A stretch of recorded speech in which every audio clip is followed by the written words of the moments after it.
Everyone thought she was just the cleaner, until the richest guest in the room walked up, took her hand, and revealed a truth that stopped the wedding cold. What happened next, no one in that room will ever forget. If you believe in karma, stay tuned and learn from this story, and don't forget to tell us where you're watching from. The Langford estate had never looked more alive.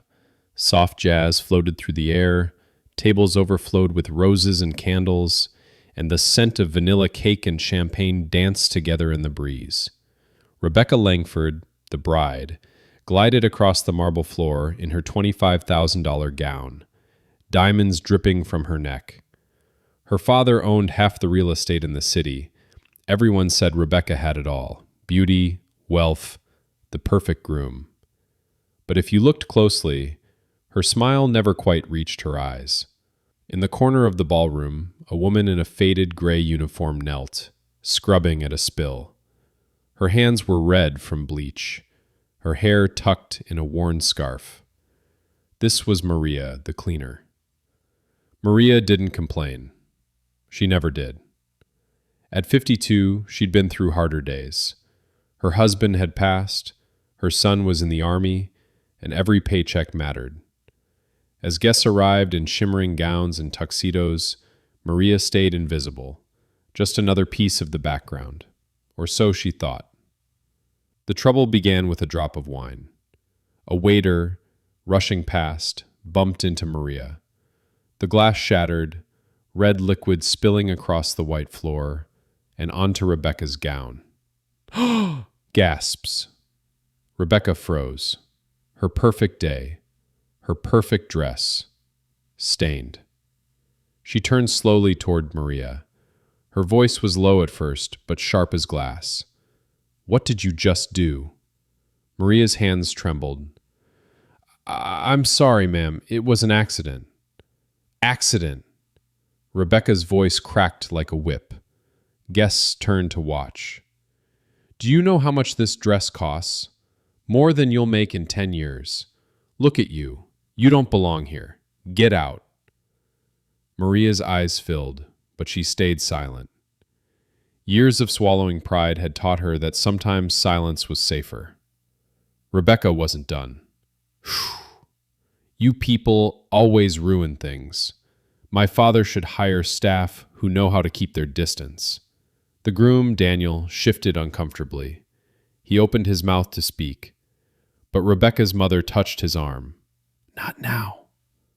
Maria bent to clean the floor again, but her vision blurred with tears. Her knees ached.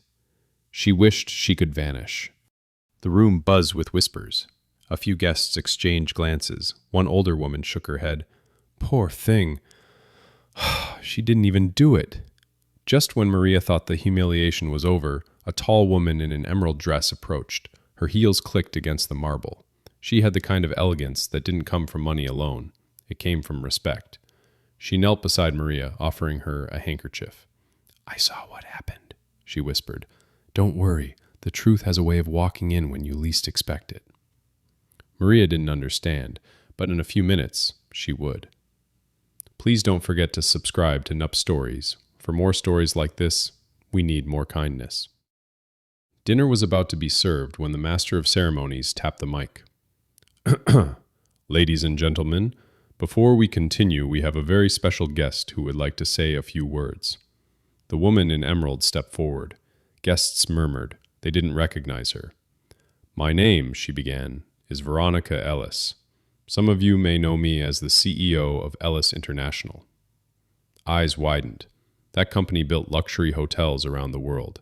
She was worth hundreds of millions. "I came here today," she continued, "because my godson is the groom." Daniel looked stunned. Rebecca's jaw tightened. "But before I give my blessing, I need to address something I just witnessed. In this very room, a woman who works hard to keep this place beautiful was humiliated. Not for what she did, but for who she is." The room went still. "Maria," Veronica said, turning toward the cleaner, "is not just a cleaner. She's the widow of my late business partner, the man who helped me build my company, and she's like family to me."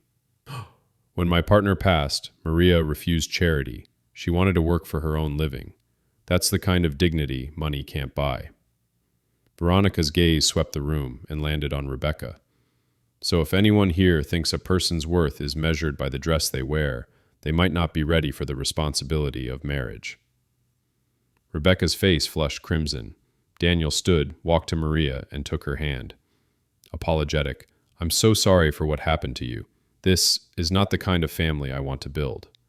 The whispers grew louder. A few guests clapped. Rebecca stormed out of the room, her gown brushing angrily against the floor. Veronica placed the gentle hand on Maria's shoulder. "Come, my dear, let's get you a seat at my table." Maria smiled through her tears, but her eyes still searched the room as if she couldn't quite believe what had just happened. Across the ballroom, Rebecca's heels clicked furiously as she stormed out, the echo bouncing off the marble walls.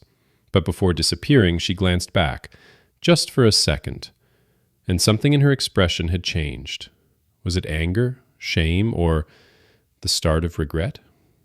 No one knows, but one thing is for sure, from that night on, the Langford name was never spoken in the same way again. Thoughtful. They say money can open doors, but kindness will keep them open. Questioning.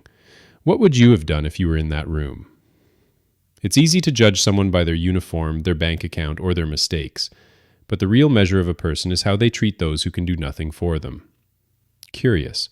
Have you ever seen someone get instant karma like this? Energetic. Share your thoughts in the comments, and don't forget to like, subscribe, and hit the bell for more powerful stories that will leave you thinking long after they end.